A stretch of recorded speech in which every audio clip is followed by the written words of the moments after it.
Honey, there's a kid screaming out there. So? Look at that wheelchair. Some rich family's problem. They've got people for that. But she's just a child. And we're late for dinner.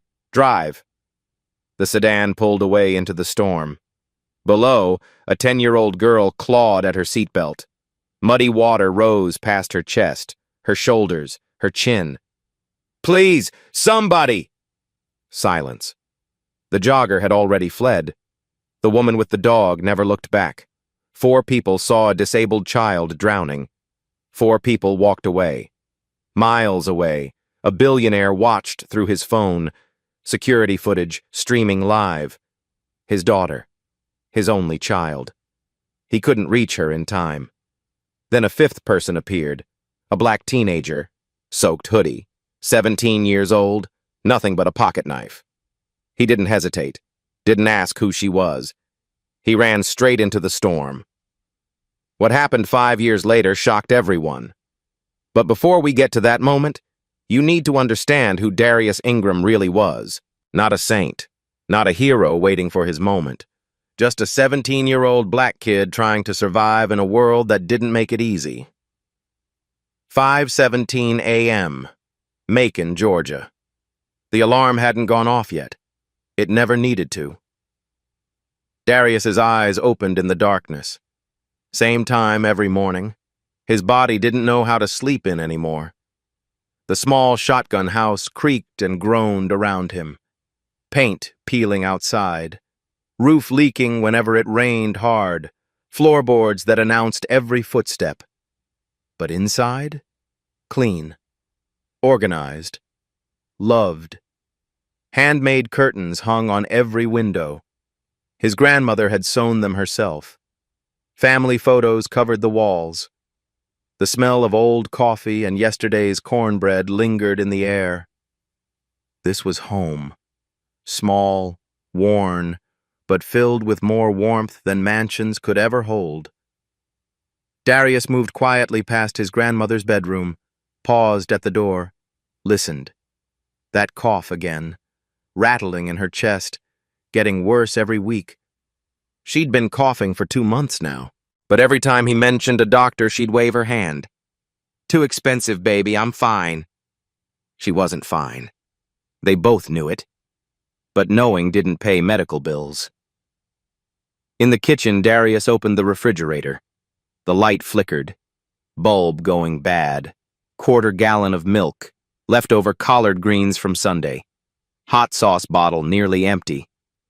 He checked the medicine organizer on the counter. Grandma Ruby's insulin, blood pressure pills, only 4 days worth left. $89 for the insulin alone. He had 52 in his wallet. Always short, always scrambling, always one emergency away from disaster. On the old bookshelf in the corner sat a photograph in a cheap wooden frame. His father, James Ingram, wearing an orange construction worker uniform, grinning wide. Behind him in the photo, slightly out of focus, a building under construction. On the scaffolding, barely visible, the letters PHO on a company sign. The rest was cut off. Darius glanced at this photo but didn't linger. His relationship with his father was complicated. James worked construction in Texas now, called once a month maybe, sent money when he could, which wasn't often enough. They weren't close enough to really know each other, weren't distant enough to pretend the other didn't exist, just somewhere in between. Awkward. Unfinished. Another photograph hung on the kitchen wall. This one, Darius did stop for. His mother. 28 years old in the picture. Beautiful, laughing, holding 5-year-old Darius at a church picnic. She'd died 5 years ago. Cancer that spread too fast, caught too late. Darius touched the edge of the frame. Didn't say anything. He never did. The ritual was enough.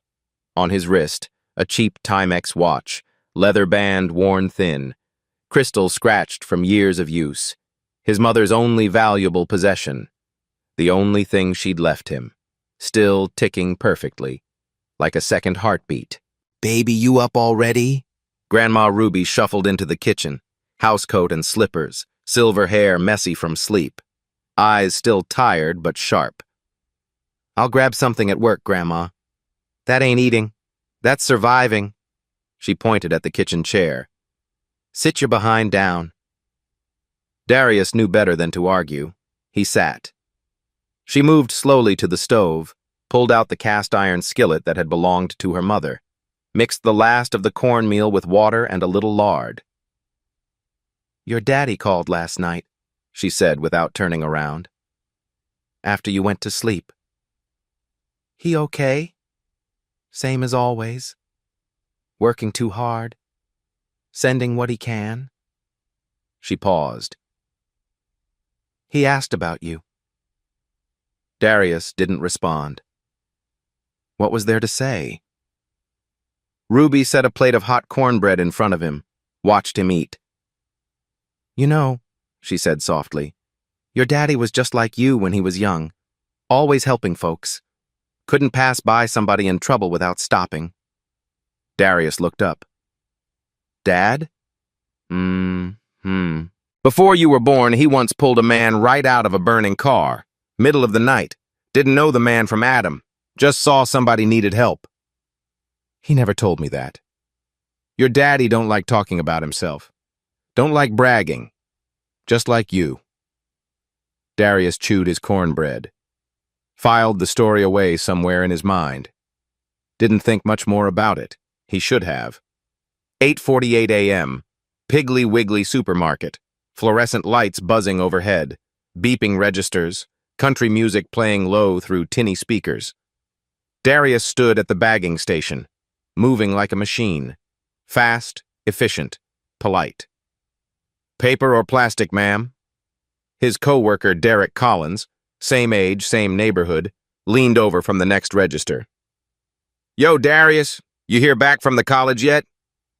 "Scholarship application still processing, just waiting." "You'll get it, man. You're the smartest dude in this whole store, probably the whole town."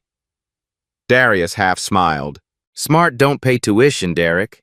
It should, though. It really should." A middle-aged white woman approached the register, designer handbag, diamond earrings, talking loudly into her phone. She didn't acknowledge Darius, didn't even look at him. He bagged her groceries carefully, eggs on top, bread separate from the cans, just like he was trained. She hung up her phone, glanced at the bags. "You put the eggs on the bottom. Want them all cracked?" The eggs were on top. Darius could see them clearly.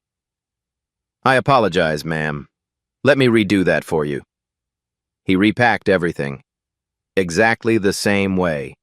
She grabbed her bags and walked off without another word. Derek muttered something under his breath. Darius just kept working. Let it go. Not worth the energy. Next customer, a young black mother. Couldn't be more than 22, baby on her hip, counting coins on the counter with trembling fingers. Not enough for the formula.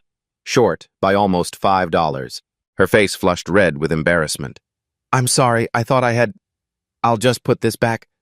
"Hold on." Darius pulled a 5 from his tip money, laid it on the counter before she could protest. "I got the difference. You don't have to do that. Everybody hits hard times, it's not a big deal."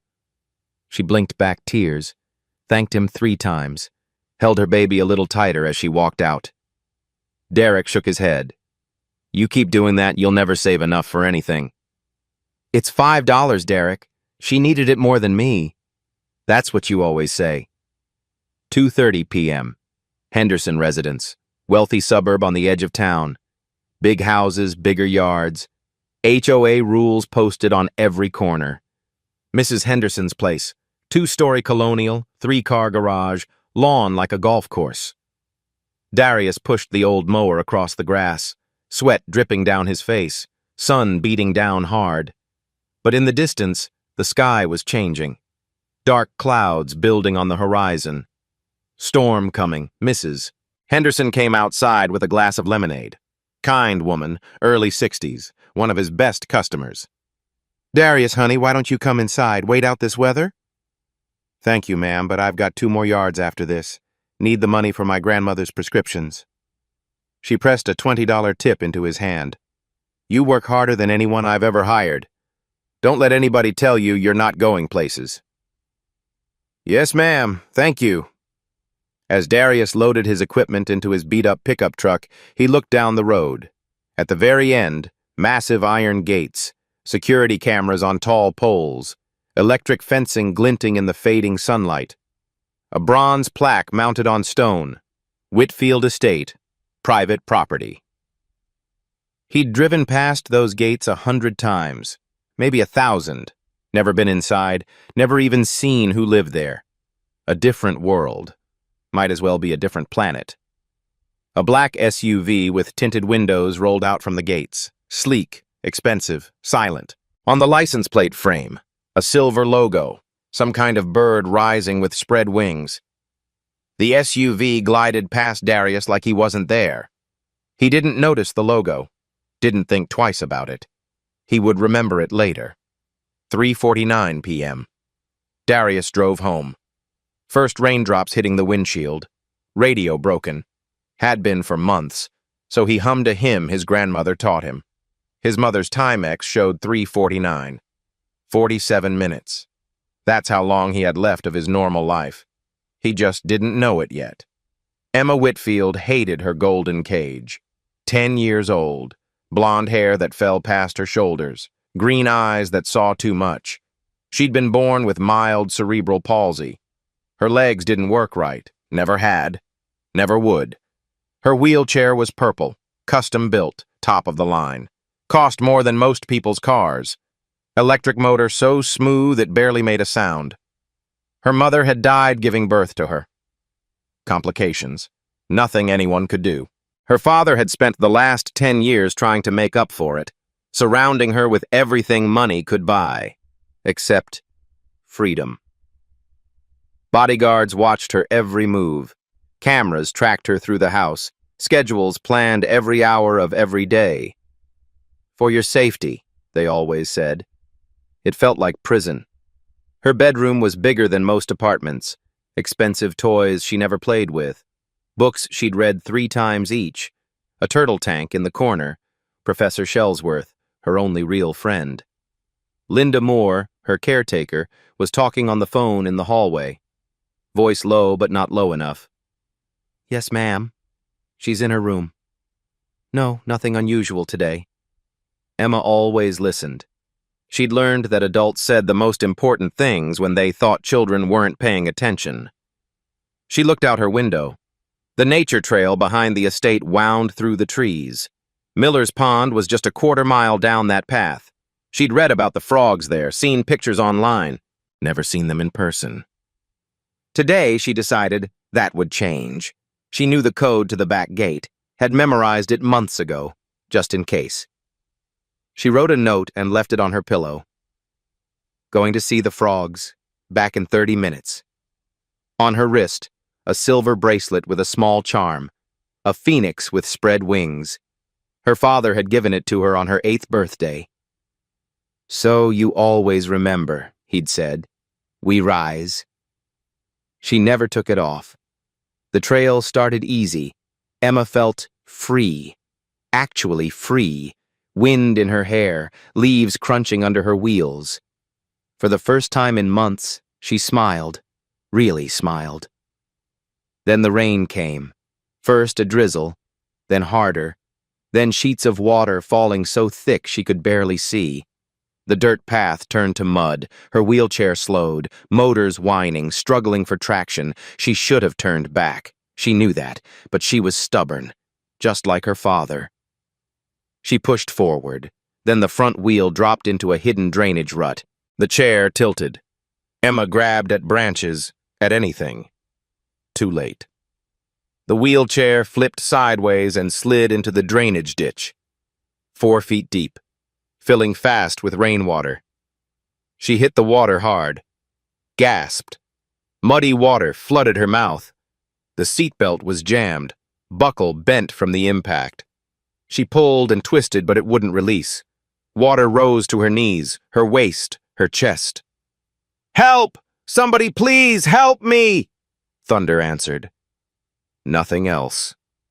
The ones who walked away. The jogger saw her first. Middle-aged white man, expensive running gear, AirPods in his ears. He heard the screaming over his music, stopped, looked toward the ditch, saw the wheelchair, saw the child, saw the water rising.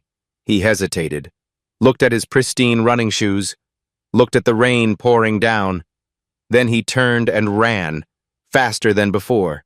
In the opposite direction, Emma screamed after him, "Please, wait! Help me!"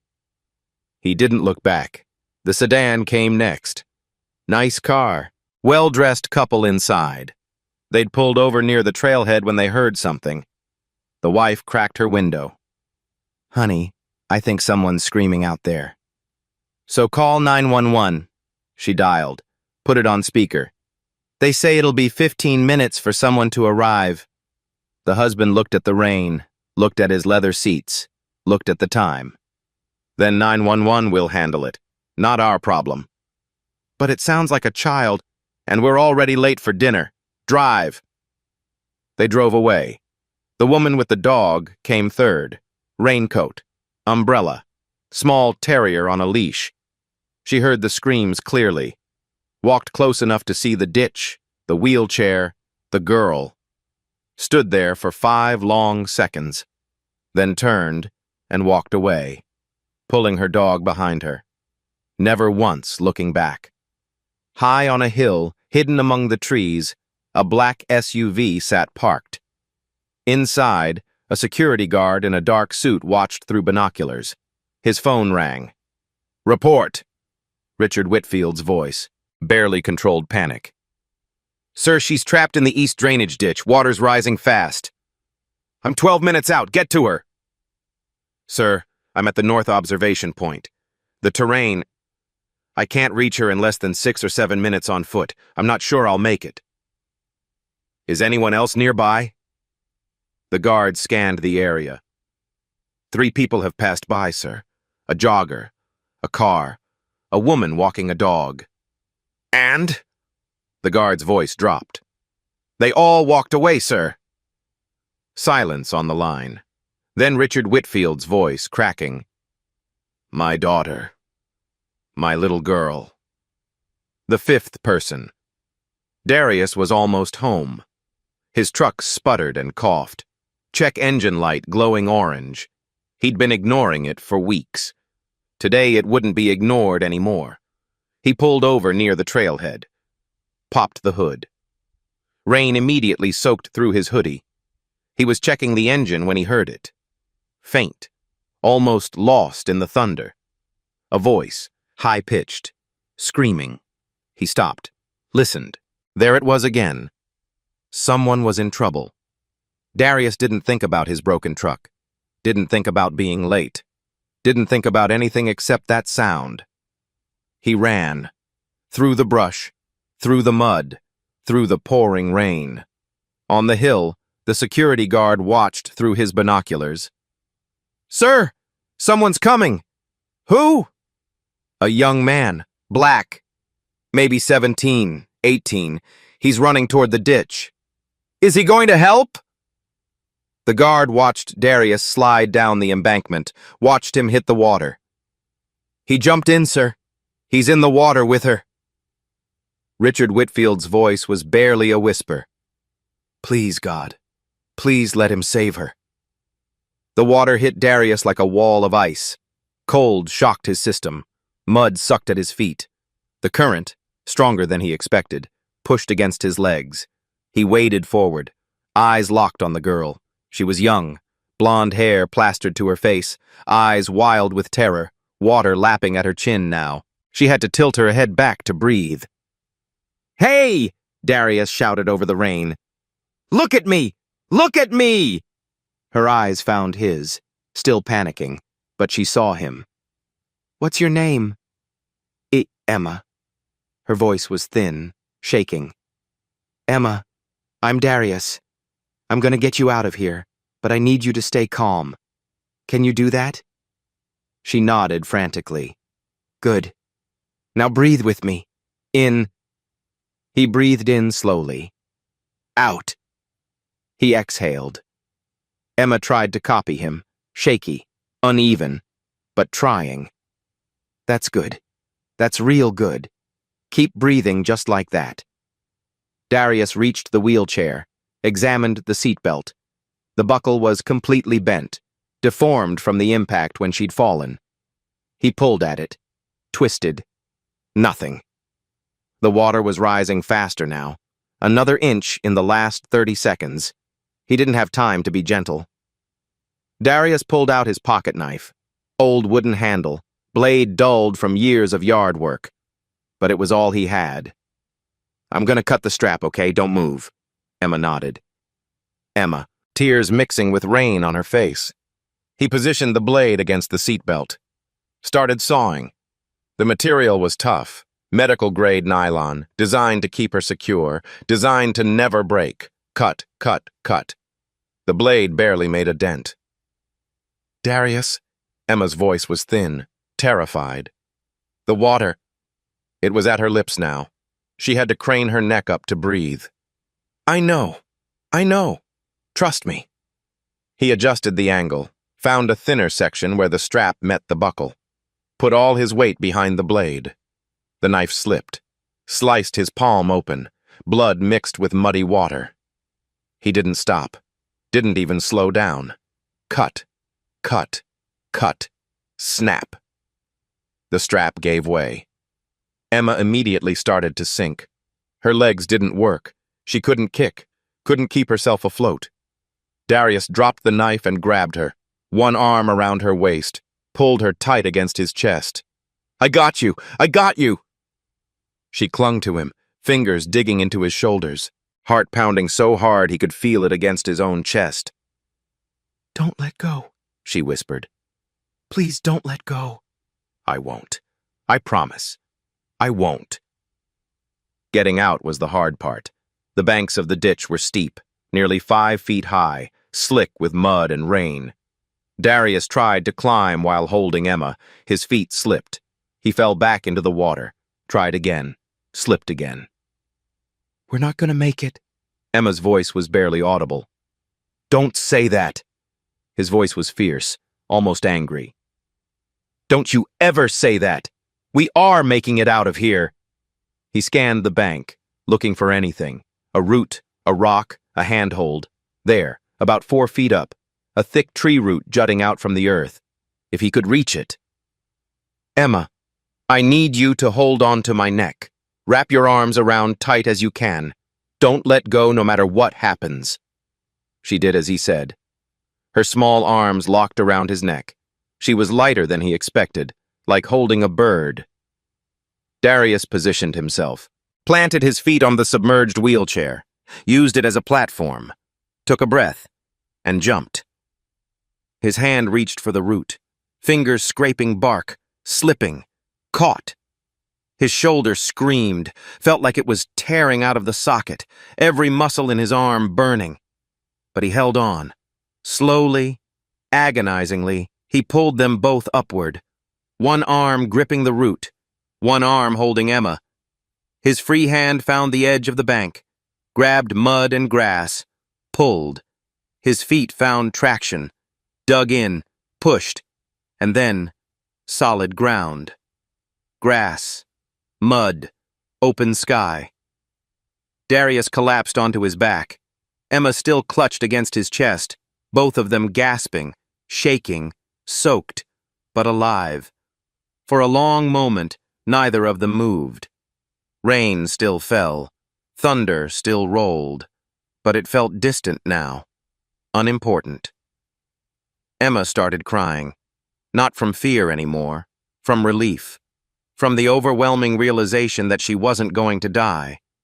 Darius didn't know what to do. He wasn't good with tears, wasn't good with emotions. But he put his arm around her, let her cry into his shoulder. "You're safe now," he said quietly. "It's over. You're safe." "They left me." Emma's voice was muffled against his hoodie. "I saw them. They looked at me and walked away. All of them." "I know. Why? Why would they do that?" Darius didn't have an answer.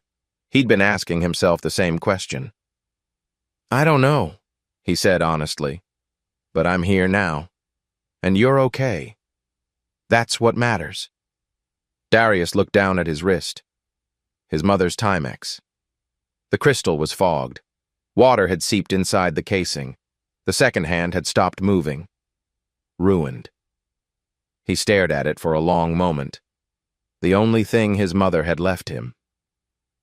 Then he looked at Emma, shivering, scared, but alive. His mother would understand, shouting from the trail.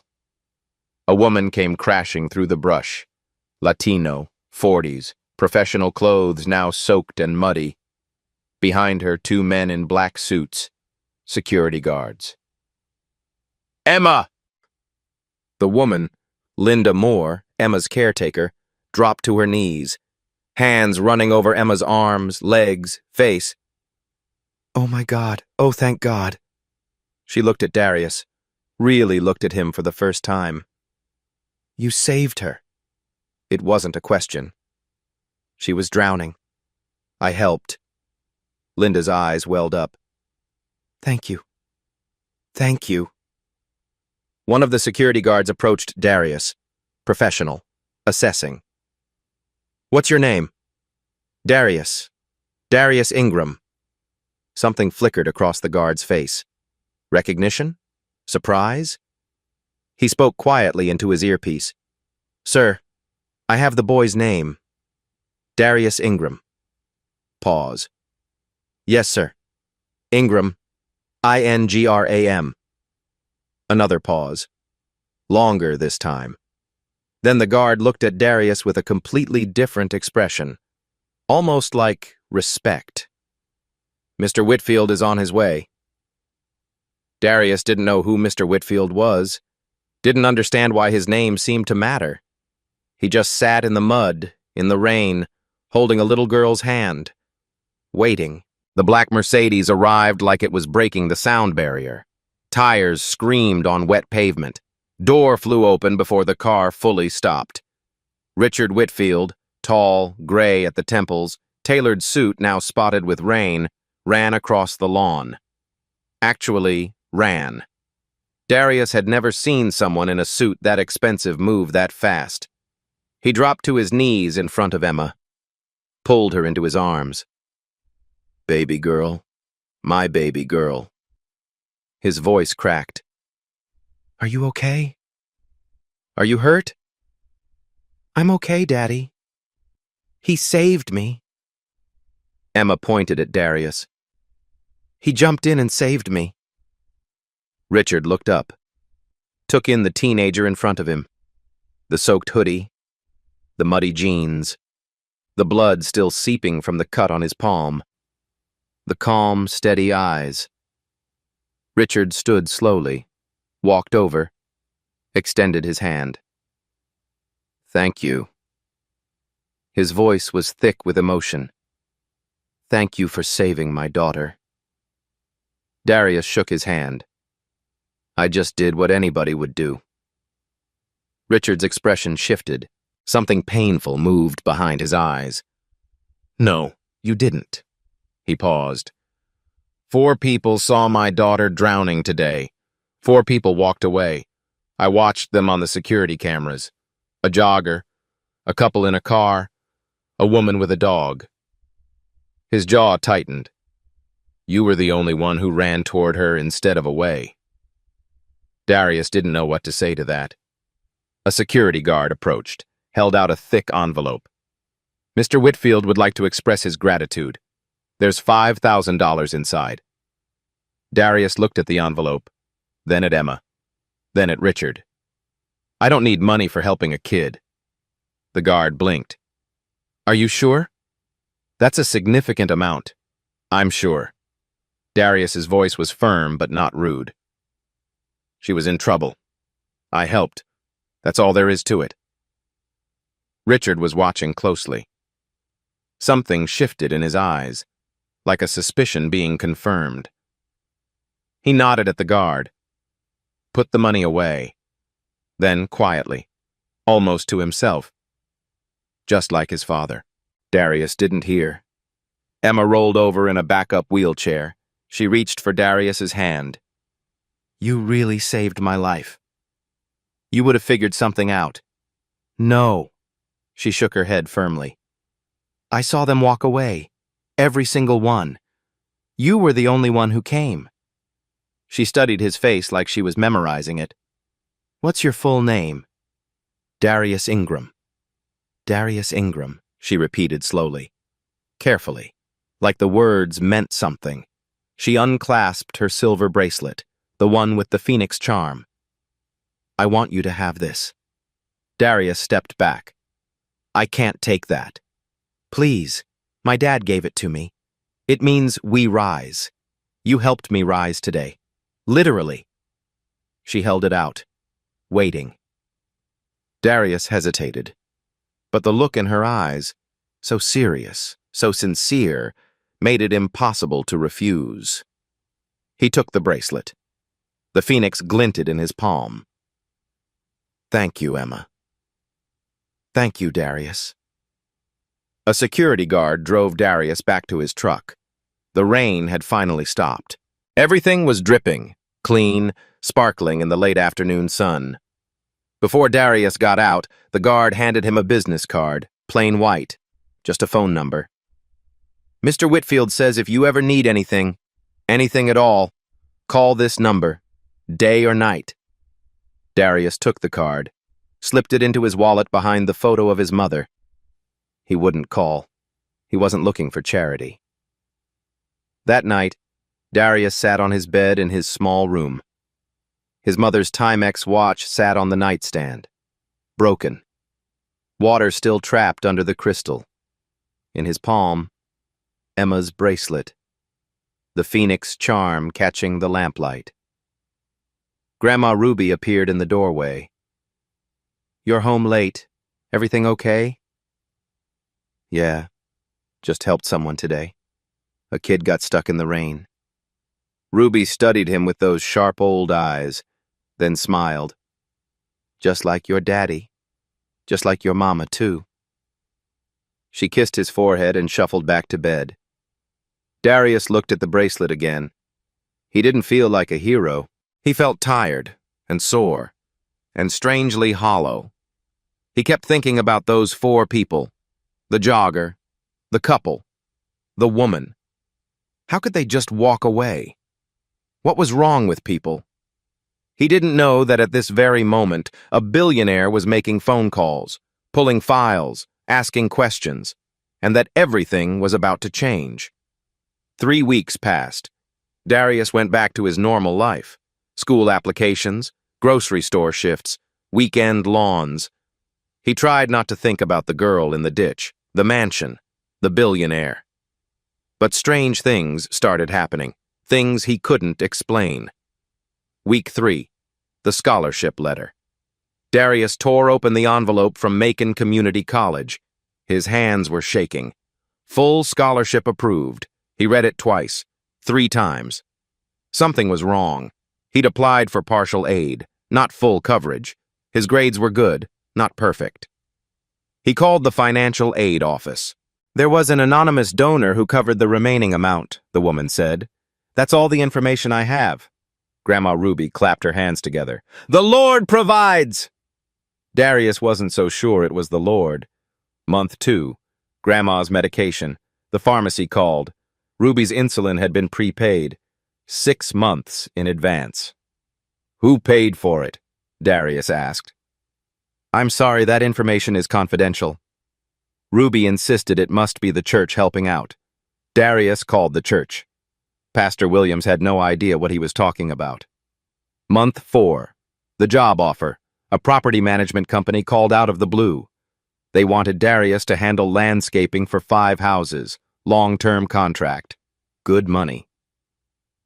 How did you hear about me? He asked. Someone referred you. Said you were reliable. Who? I'm afraid I can't disclose that information. Late one night, Darius sat on his bed, holding Emma's bracelet, staring at the Phoenix logo. It nagged at him. He'd seen it somewhere before. He pulled out his phone. Typed Phoenix Logo Company, Georgia. First result, Phoenix Technologies. His heart beat faster. Clicked through. Read. One of the largest tech companies in the Southeast, valued at $4.2 billion, headquarters in Atlanta. He scrolled to the leadership section. Richard Whitfield, founder and CEO, net worth $3.1 billion. The article included photos. Richard at a charity gala, Richard at a tech conference, Richard at a hospital groundbreaking, and there, in one photo, sitting beside him in a purple wheelchair, Emma. Same blonde hair, same green eyes, same silver bracelet. Darius stared at the screen, then at the bracelet in his hand, then back at the screen. He'd saved a billionaire's daughter. He'd refused $5,000 from one of the richest men in Georgia. And now that man apparently knew his name, his address, his grandmother's prescriptions, and his college applications. He should feel grateful. Instead, he felt watched. Darius put the bracelet in his desk drawer, closed it firmly. He would make his own way. Whatever Richard Whitfield was doing, Darius wanted no part of it. He didn't need a rich man's charity. He didn't know that charity wasn't what Richard had in mind, not even close. 5 years passed. Darius Ingram kept his head down, worked harder than anyone he knew, tried to forget about the girl in the mud, the mansion, the billionaire watching through cameras. He thought that chapter of his life was closed. He thought the story was over. He was wrong. Macon, Georgia, present day. Darius Ingram. 22 years old now. A lot had changed. He'd graduated from community college, business degree, 3.8 GPA, first person in his family to earn a diploma. He'd started his own company, Rise Landscaping, small but growing, 5 employees now. His old co-worker, Derek Collins, was his first hire, now his operations manager. The logo featured a small phoenix with spread wings. He still couldn't remember where the idea came from. Grandma Ruby was healthy. Her diabetes was under control. She'd attended every milestone: graduation, business license approval, first contract signed. Life was finally looking up. Darius sat in his office, a converted garage behind a strip mall. Cheap but functional. Paperwork everywhere. He was on the phone with a property management company, negotiating a new contract. "Yes, sir, we can handle the expansion. 10 more properties by next month." He hung up, allowed himself a small smile. On his desk sat Emma's Phoenix bracelet. He kept it as a paperweight now, a reminder of that day. Next to it, an unopened letter with the Phoenix Technologies logo. He assumed it was junk mail, had been meaning to throw it away for weeks. A car pulled into the parking lot. Not just any car. A black Mercedes S-Class. Tinted windows so dark they were probably illegal. Derek looked up from his computer. "Yo, Darius, either we just landed the biggest client of our lives, or you're in some serious trouble." Darius walked outside. The driver's door opened. A man stepped out. Black suit. Professional bearing. Darius recognized him immediately. The security guard from 5 years ago. Older now. Gray in his hair. But the same sharp eyes. "Mr. Ingram?" "That's me." "Mr. Whitfield would like to see you." Darius felt his stomach tighten. "What about?" "About his daughter. And about the last 5 years." "5 years? I don't understand." The guard smiled slightly. "Mr. Whitfield will explain everything. Will you come?" Darius looked back at his office, at Derek watching through the window, at everything he'd built. Then he thought about the bracelet on his desk, the unopened letter, the anonymous scholarships and mysterious benefactors. "Give me 5 minutes." Whitfield Estate, 1 hour later. Darius had driven past those iron gates 1,000 times. Today, they opened for him. The estate was even larger than he'd imagined. The main house looked like something from a movie.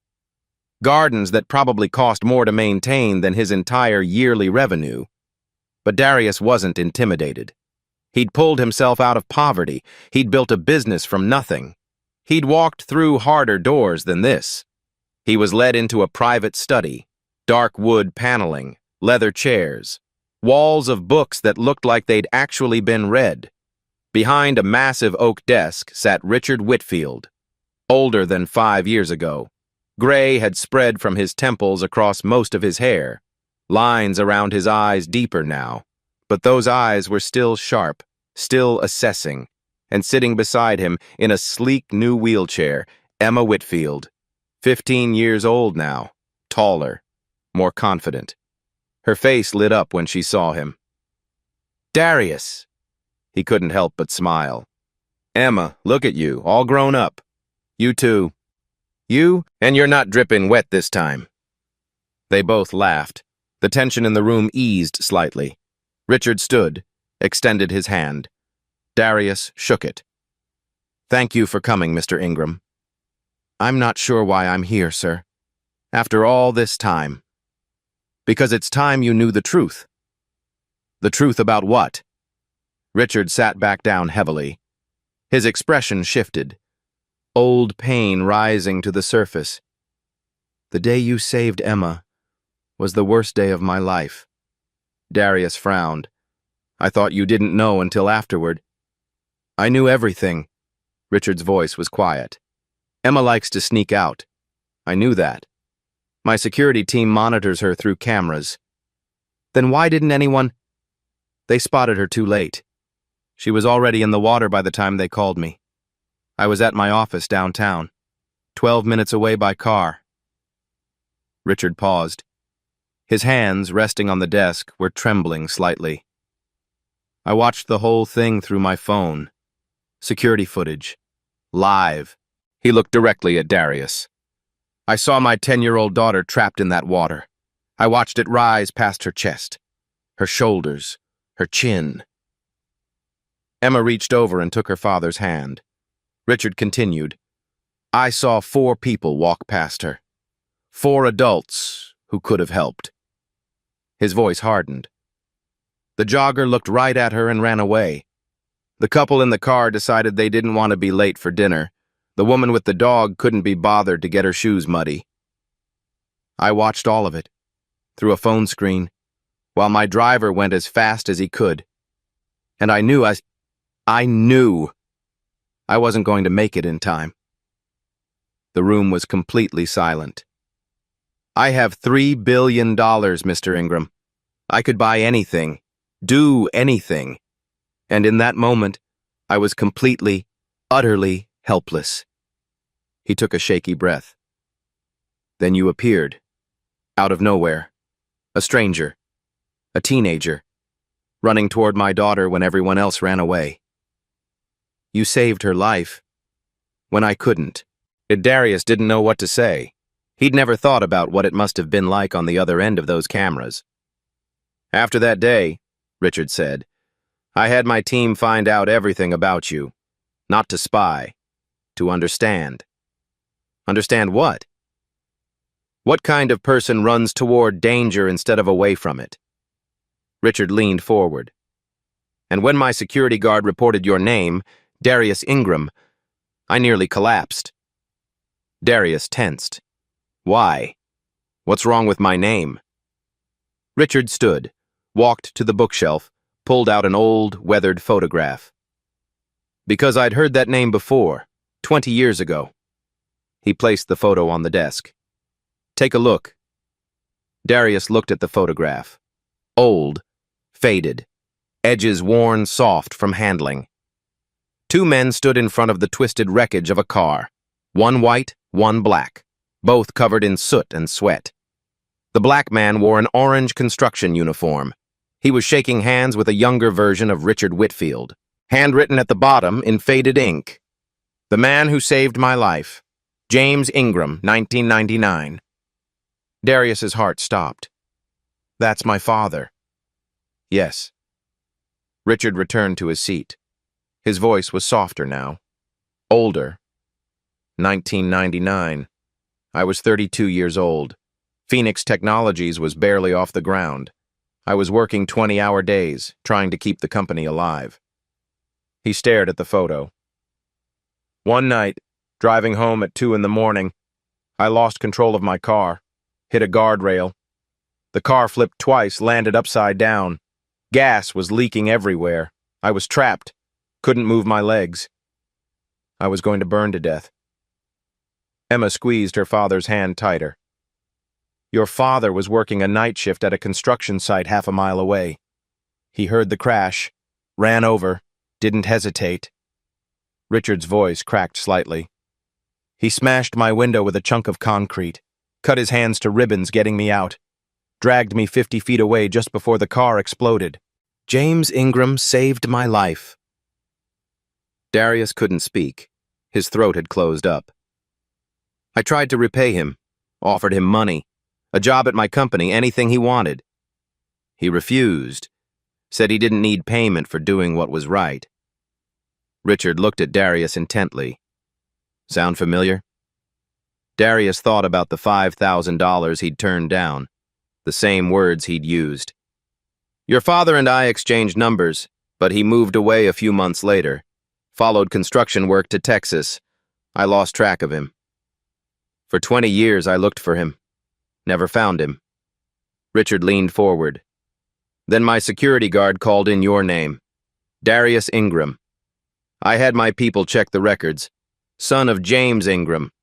Same James Ingram who pulled me from a burning car in 1999. Your father saved my life. 20 years later, his son saved my daughter's life. The silence in the room was absolute. You want to tell me that's a coincidence, Mr. Ingram?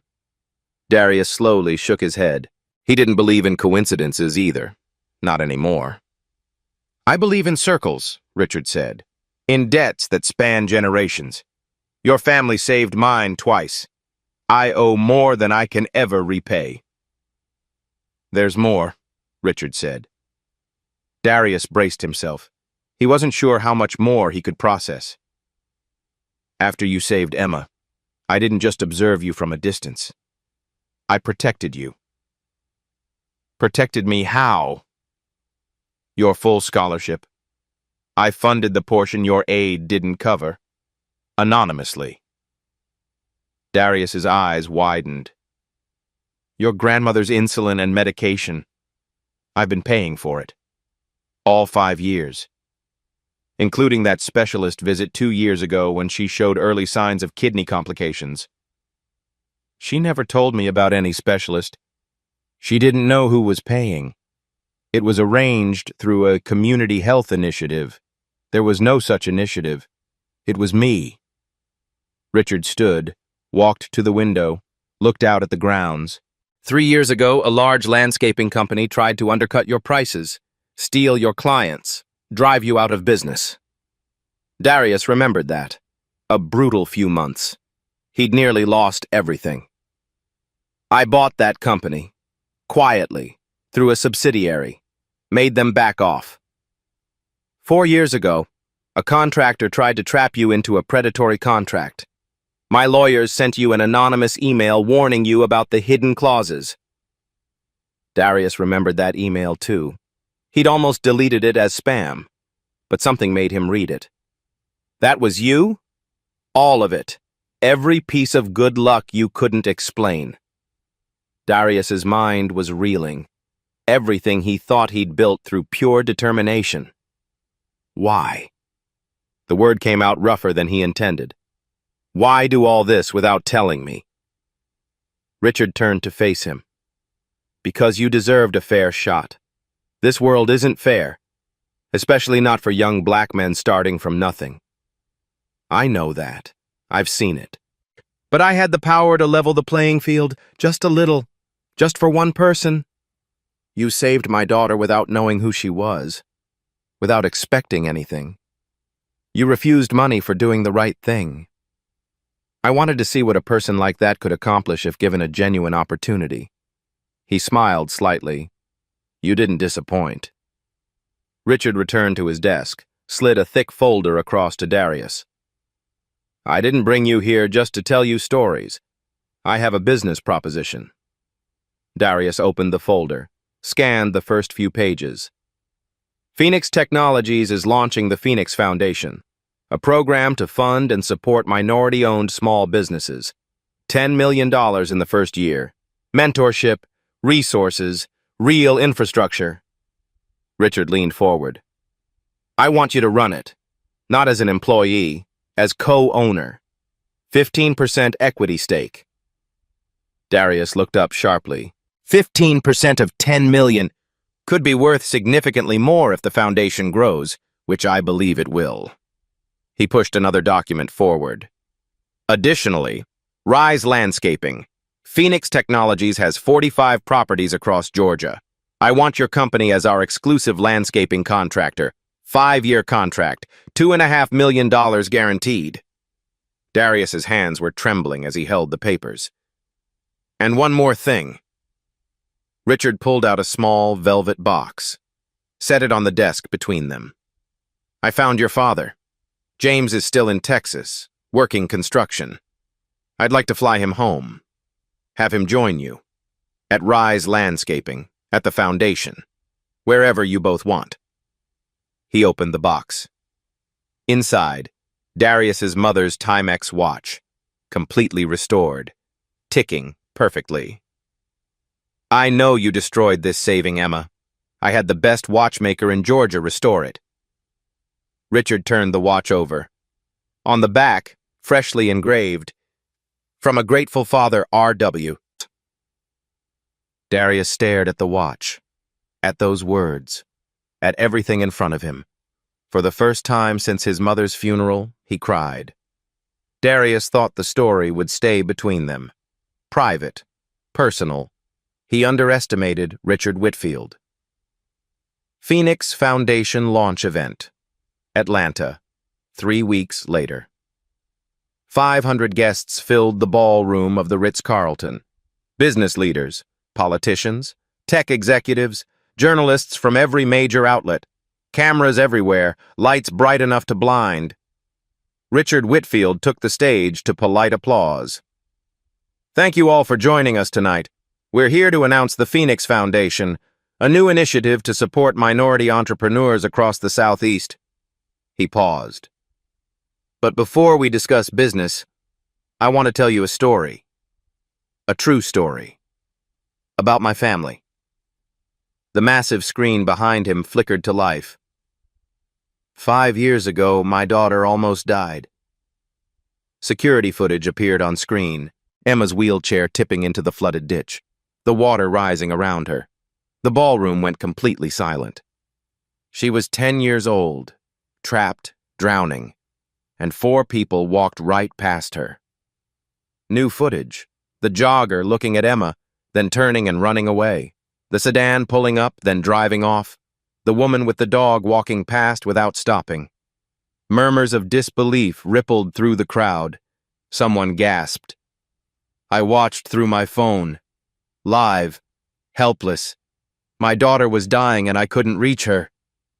Richard's voice wavered. He steadied himself. Then a 5th person appeared. The screen showed Darius, 17, soaking wet, sprinting into frame, jumping into the ditch, cutting the seatbelt, pulling Emma to safety. This young man was 17 years old. He didn't know who Emma was, didn't know who I was, didn't know he was being recorded. He only knew someone needed help. Richard gestured toward the side of the stage. Ladies and gentlemen, please welcome Darius Ingram. Darius walked out into the lights, heart pounding, 500 people watching. He'd faced drowning water with more composure than this. But he stood tall, walked to Richard's side. Richard placed a hand on his shoulder. Now let me tell you the part that made me believe in destiny. The old photograph appeared on screen. James Ingram shaking hands with young Richard beside the wrecked car.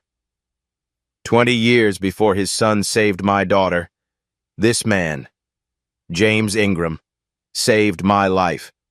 Pulled me from a burning car when no one else would stop. Father saved father. Son saved daughter. 2 generations. 1 family legacy. Audible gasps from the audience. People rising from their seats. And now, Richard said, I'd like to introduce someone else. From the wings, a figure emerged. James Ingram. Gray-haired now, still strong, still wearing the humble clothes of a working man. Darius hadn't known he'd be there. Richard had arranged it in secret. Dad? James's eyes were wet. Son. They embraced on stage. Father and son, reunited. 500 witnesses. Richard stepped forward, shook James's hand. Thank you, Mr. Ingram, for my life, for your son, for showing me that good people still exist. James could barely speak, just nodded, tears streaming. Emma wheeled onto stage, hugged Darius, hugged James. From the audience, Grandma Ruby stood up, also secretly invited, sobbing with pride. The entire ballroom rose, standing ovation, thunderous applause. The aftermath. The video went viral in hours, 50 million views in the first week. Hashtag The Ingram Legacy trended nationally for 3 days. Every major network wanted interviews. CNN, Good Morning America, The Today Show. Headlines flooded the internet. Father and son heroes, The Ingram Legacy. The fifth person, teen who ran toward danger. Billionaire reunites with family that saved him twice. Macon, Georgia held a ceremony. The mayor presented Darius and James with keys to the city. 3 years later, the results? Phoenix Foundation, 42 businesses funded, 91% still operating, 520 jobs created, Rise Landscaping, 28 employees, 1.8 million annual revenue. 30% of staff were formerly incarcerated or long-term unemployed. Darius on the cover of Forbes 30 Under 30, from mowing lawns to changing lives. James Ingram became operations manager at Rise Landscaping. Every morning, father and son drove to work together. Never thought I'd see this, James said one morning. We built this, Dad. Together. One story stood out. Jerome, 24. Just out of prison. Couldn't get hired anywhere. Darius's team said he was too risky. Darius said, 5 years ago, everyone wrote me off too. Someone believed in me. He gave Jerome a chance. 3 years later, Jerome's auto shop employed 6 people. Revenue, $320,000 annually. 8 years after the storm, 2 people returned to where it all began. Miller's Pond Trail, completely transformed now. Paved path, accessibility ramps, solar-powered lights, part of the newly opened Whitfield Nature Preserve, free to the public. Darius walked slowly beside Emma's wheelchair. She was 18 now, heading to Stanford in the fall, non-profit management, still in the wheelchair, stronger than ever. They stopped at the spot where the ditch used to be. It had been filled in, replaced with a small memorial garden, benches, flowers, a fountain. In the center, a bronze plaque. For those who run into the storm and never walk away. Emma smiled. Dad wanted to put your name on it. And I said no. You always say no. Darius shrugged. Because it's not about me. It's about the next person who walks by, reads those words, decides to be someone who helps instead of someone who walks away. Emma was quiet for a moment. I got my acceptance letter. Stanford. I heard. Your dad called me 12 times to celebrate. She laughed. He's ridiculous. Then, more serious, I want to come back after I graduate, work with you, at the foundation. Darius raised an eyebrow. You know I'll make you earn it. I know.